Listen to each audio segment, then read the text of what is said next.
Hi, this is Zach Schlichting from the Trust and Estate section of the Colorado Bar Association. This is a video tutorial on how to create automatically a table of contents in an appellate opening brief or any kind of appellate brief in Microsoft Word. The first thing that we're going to do is we need to assign to all of the section headings, subsection headings, and sub-subsection headings a different style, because when Microsoft Word creates a table of contents, it's going to base that table and the different levels in the table of contents off of the styles. Now you're going to find your style bar here in the Home tab, and the first thing I'm going to do is select all of the different section headings, and I am going to assign to those section headings the style heading 1. Then I'm going to select the different subsection headings. So that's going to be the appellant's first argument and the appellant's second argument. And I'm going to assign the style heading 2 to my subsection headings. Finally, I'm going to take my sub-subsection headings and assign to those the style heading 3. No surprises there. The next thing I'm going to do is I'm going to format each of these heading styles so that they will appear as I want them to in the actual brief. So to the section headings, I'm going to center well, first let's do numbers. So we're going to select the multi-level list numbering options. And I'm going to go ahead, just for the purposes of this video, and choose this style here. Each of the different heading ones is going to have a number 1, 2, 3. The subsection headings are going to be 4.1, 4.2, and then the sub-subsection headings are going to be 4.1.1, 4.1.2, and so on. And they're going to appear that way in the table of contents as well. And there are different styles to these multi-level lists, and you can kind of play around and find one that you like. The next thing I'm going to do is I'm going to format each of the different heading styles, subheading styles, sub-subheading styles, so that they're centered. If I want them to be centered, they're the right color, the right size, and so on. All I need to do is select one paragraph in the heading 1 style. I'm going to center it.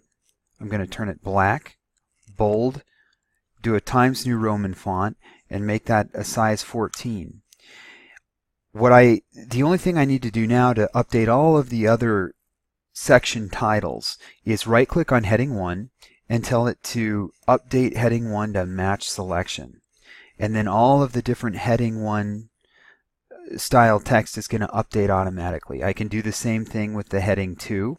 And so this, I'm going to go ahead and I'm going to make it bold, but I'm not going to make it all caps. I'm going to make it black, Times New Roman, and font size 14, just as it needs to be under the Colorado rules of appellate procedure. And I'm going to modify update the heading 2 style to match the selection. And then you guessed it, I'm going to do exactly the same thing to heading 3. I'm going to leave this aligned left. I'm going to underline it, turn it black, Times New Roman, font size 14. And then I'm going to update heading 3 to match selection. So there you have all of the different heading styles as I want them to appear in my brief. You know what I may do is make this italic here, just so the heading 3 subsection headings stand out a little bit more from the body text. So I'm going to update that to match the selection. And I'm not telling you that this is what you need to do in your briefs. I'm just showing you as an example what you can do. Now we're ready to insert our table of contents. So I'm going to put the cursor in the brief where I want the table of contents to appear, and I'm going to go up to the References tab. On the far left, you'll see a drop down for Table of Contents, and I'm just going to select this first Table of Contents style, left click, and there's my table of contents for the brief. It's aligned, that's aligned a bit strangely right now, so let's just update that one more time. And there we've got all of the text on the left, the page numbers on the right, just as I want them.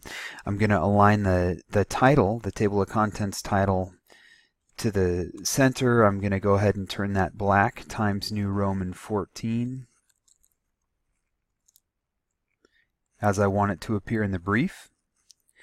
And the advantage to inserting a table of contents this way is that now if I move something around in this appellate brief, so let's just go down and, for example, let's insert a page break before my statement of the case. And let's insert a page break before my summary of arguments. And do the same thing for my section on my arguments so that they're all appearing on different pages. All I need to do now to update the table of contents is click somewhere in it. So here I'm going to update the page numbers only, and you will see that they automatically update, which is exactly